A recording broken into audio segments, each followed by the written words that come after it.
Have you ever experienced a moment so terrifying, so unexplainable, that it burned itself into your memory forever? In the quiet hours of the night, when the world seems to hold its breath, these kinds of events creep into our lives, refusing to be forgotten. What follows are 5 true accounts, shared by ordinary people, whose encounters with the unknown have left indelible scars. These aren't tales spun from imagination, they're real experiences, drawn from personal testimonies, police reports, and lingering shadows in the lives of those who lived them. Prepare yourself for suspense that builds like a storm, realism that grounds every chill in the everyday, and revelations that will make you question the safety of your own surroundings. These stories remind us that horror doesn't always announce itself with thunder it whispers. It watches and it waits. It was her first year living off campus, and Emily had scored what she thought was a steal, a tiny 1-bedroom apartment in an old building on the edge of town. Rent so low it felt like a gift. The place was nothing fancy peeling wallpaper in the kitchen, a bathroom with a perpetually dripping faucet, and a bedroom that overlooked a quiet alley. She was a junior majoring in psychology, buried in textbooks and late-night study sessions, so the solitude suited her just fine. At first, everything seemed normal. She'd come home from classes, microwave some ramen, and crash on her thrift store couch with Netflix humming in the background. But then the little things started. One evening, she noticed her living room curtains were drawn when she swore she'd left them open that morning. She shrugged it off, maybe she'd been in a rush. A few days later, a half-eaten apple she'd left on the counter was gone. Not in the trash, not anywhere. Must be mice, she told herself, though she hadn't seen any droppings. The noises came next, faint creaks from the ceiling at odd hours, like someone shifting weight on old floorboards. Emily lived on the top floor, so there shouldn't have been anyone above her. She mentioned it casually to her downstairs neighbor, Mrs. Hargrove, an elderly woman who spent her days feeding stray cats. "Oh dear," Mrs. Hargrove said, her eyes widening behind thick glasses. "I've seen someone up there in your window a few times when you're at class. A shadow moving around. Thought it was you. But then I remembered your schedule." Emily laughed it off at first, but the words stuck with her like a bad dream. As the weeks dragged on, the subtle changes escalated into something she couldn't ignore. She'd find her fridge door slightly ajar, a yogurt container missing its lid, or her coffee mug rinsed and put away when she knew she'd left it dirty in the sink. Paranoia set in slowly, like fog rolling over a lake. Emily started double-checking the locks every night, even installing a cheap chain on the door. One rainy afternoon, after a long lecture, she came home to find wet footprints tracked across her hardwood floor, leading from the front door straight to her bedroom closet. But the door was locked, the windows sealed shut. No signs of forced entry. Her heart pounded as she searched the apartment, flashlight in hand, but found nothing. That night, she barely slept, jumping at every groan from the building's settling foundation. She confided in her roommate from the previous year, who suggested she might be stressed from school. "You're imagining things, Em. Get some rest." But doubt gnawed at her. Was she losing it? She started keeping a journal, noting every anomaly, the misplaced keys, the faint smell of unfamiliar cologne in her bathroom, the way her bedsheets sometimes felt warm in spots she hadn't touched. Neighbors whispered more another tenant mentioned, seeing a man peering out from her window late at night, silhouetted against the glow of her lamp. Emily called the police, but they found no evidence. Probably just kids playing pranks, the officer said, though his eyes scanned the ceiling uneasily. The fear built like pressure in a boiler, ready to explode. Emily installed a motion sensor camera in her living room, pointing it toward the bedroom door. For a few nights, peace returned. No noises, no changes. She began to relax, convincing herself it was all in her head. Then, one stormy midnight, she jolted awake to the sound of rhythmic breathing, slow and steady, coming from the foot of her bed. Her room was pitch black, the power out from the wind howling outside. She froze, every muscle tensed, listening as the breaths grew closer, now beside her ear. With trembling hands, she grabbed her phone and dialed 911, whispering her address. Police arrived within minutes, flashlights cutting through the darkness. They searched the apartment top to bottom, finding nothing at first.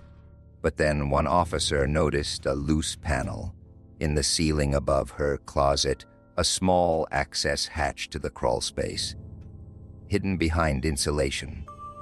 They pried it open, and there he was, a disheveled man in his 30s, curled up in the narrow space with a sleeping bag, empty food wrappers, and a notebook. He'd been living there for weeks, slipping down when she was out, watching her through peepholes he'd drilled. The diary detailed everything: her sleep schedule, what she wore to bed, even her dreams she muttered aloud. Emily moved out the next day, but the knowledge that someone had been there, breathing the same air, haunts her still. She checks ceilings in every new place, and sleep never comes easy. The highway stretched out like an endless black ribbon under the moonless sky, the kind of rural American road where towns are few and far between, and cell service is a myth. Jack had been a long-haul trucker for 15 years, accustomed to the solitude of midnight runs, his rig's engine humming like an old friend. That night, he was hauling freight from Kansas to Colorado, the radio crackling with static and country tunes. Rain had just stopped, leaving the asphalt slick and reflective. About an hour past the last gas station, his headlights caught a figure on the shoulder, a young woman in a white dress, thumb out, looking soaked and stranded. Jack wasn't one to pick up hitchhikers, but something about her tugged at him. She seemed too vulnerable out there alone. He pulled over, the air brakes hissing, and rolled down the window. "Need a lift?" he called. She nodded silently, climbing into the cab without a word. Her skin was pale, almost translucent in the dashboard glow, and her dark hair clung wetly to her face. "Where to?" Jack asked, easing back onto the road. She murmured an address in a small town called Eldridge, about 50 miles ahead. He tried small talk where she was coming from, but she stared straight ahead, answering in monosyllables. The cab felt colder with her in it, though the heater was blasting. As the miles ticked by, unease settled over Jack like a shroud. Every time he glanced her way, she looked different. At first, just paler, her lips blue-tinged as if from the chill. Then, bruises bloomed on her arms, faint at first, then darkening like storm clouds. He blinked. Rubbing his eyes must be the fatigue from the long drive. But on the next look, blood trickled from a cut on her forehead, her dress stained red at the hem. "You okay, miss?" he asked, voice steady but heart racing. She turned slowly, her eyes hollow, and whispered, "Just get me home." The radio fizzed out, replaced by white noise. Jack focused on the road, gripping the wheel tighter. telling himself it was shadows playing tricks.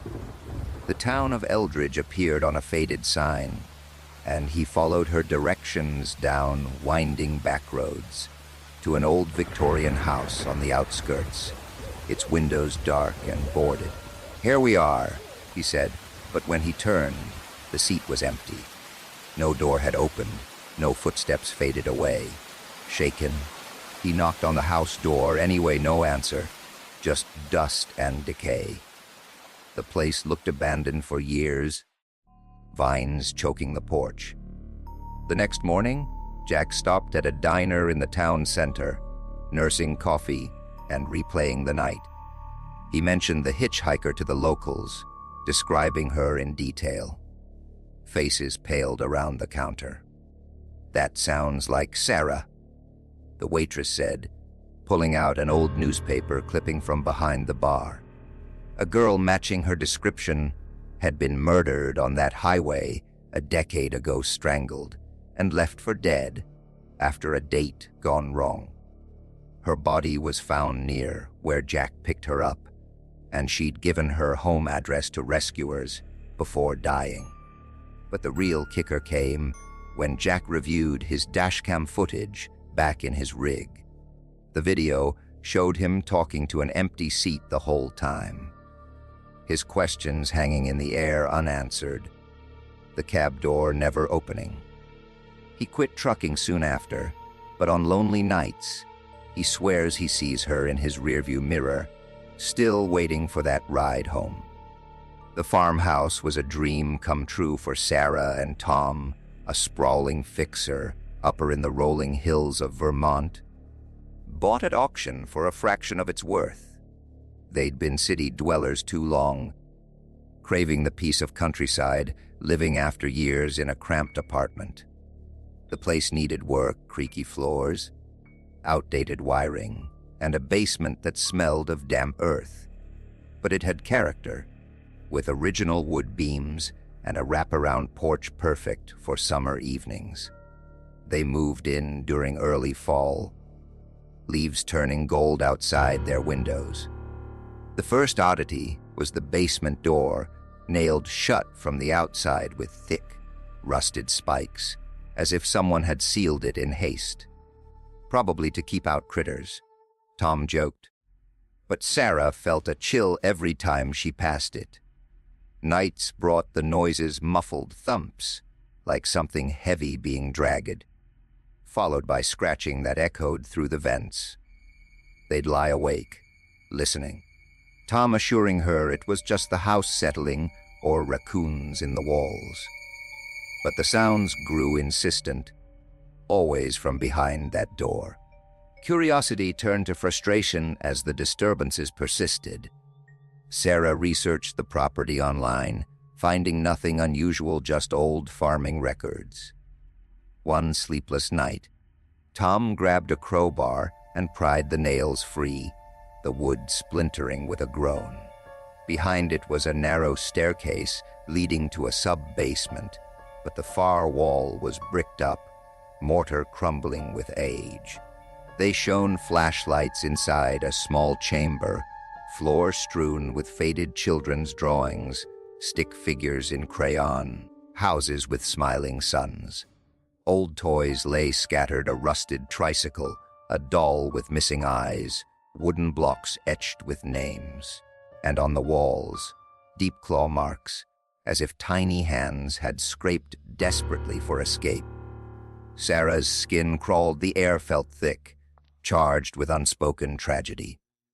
They sealed it back up that night, but the creeping fear had taken root. Sarah started sleep-talking, murmuring names like Elias, Mabel, Jonah, the very ones carved into those blocks. Tom heard her one night, whispering, "Please, let us out, please." She had no memory of it in the morning, but dark circles ringed her eyes. The climax came during a winter storm, power flickering as wind battered the house. The scratching returned, louder, accompanied by faint cries. Tom, fed up, smashed through the bricks with a sledgehammer, dust billowing like smoke. The chamber extended further than they'd thought, revealing a hidden alcove with more drawings, scenes of hooded figures.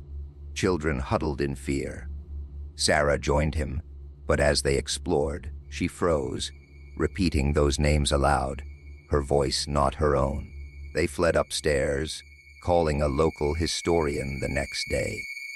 The truth unraveled like a frayed thread. The Farmhouse had belonged to a reclusive cult family in the 1920s, led by a patriarch who believed in purifying his children through isolation.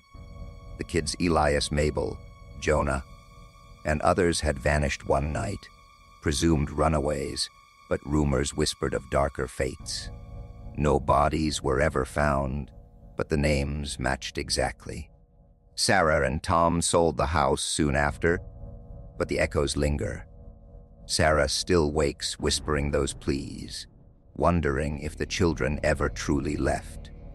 In the dim corridors of St. Mary's Hospital, a small-town facility in rural Ohio, night shifts were a test of endurance for nurses like Rachel.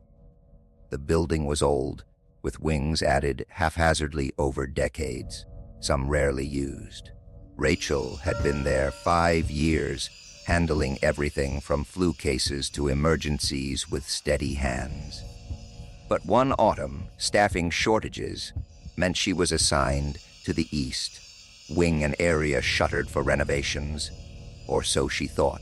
Her first night, the charge nurse handed her a chart for room 312, an elderly man named Mr. Harlan, admitted for observation. "Keep an eye on him," she said. "He's quiet, but call if anything's off." Rachel pushed her cart down the echoing hall, fluorescent lights buzzing overhead. The room was stark, Mr. Harlan lying motionless in bed, eyes open but unblinking. Skin waxy pale. He didn't respond to her greetings, but as she checked his vitals, he whispered her name, Rachel, though she'd never said it. A shiver ran down her spine, must have read it on her badge. She rationalized. The shifts blurred into unease. Mr. Harlan barely moved, but his whispers grew her full name. Details about her life she hadn't shared. Rachel Ann, from Elm Street. She'd glance away, and when she looked back, his expression shifted, almost smirking. One night, after her rounds, she checked the admission logs in the main office. No record of a Mr. Harlan. Her heart skipped, maybe a paperwork error. She reviewed security footage from the hall camera. It showed her entering room 312. Then, nothing. Hours passed on the tape with her inside, door closed, until she emerged looking dazed, uniform disheveled. But she remembered only minutes passing. The fear crept in like IV fluid, slow, insidious. Colleagues dismissed it. "You're overworked." But the whispers haunted her dreams. It peaked on a moonless night, the hospital quiet save for distant beeps. Rachel entered 312 to find the bed empty, sheets crisp as if unused. A voice rasped behind her, "Rachel," and she spun to see him standing in the corner, unchanged. She bolted, screaming for security. The director called her in the next morning, face grave. The East Wing had been closed since a fire 30 years ago, killing several patients, including one Mr. Harlan, in room 312.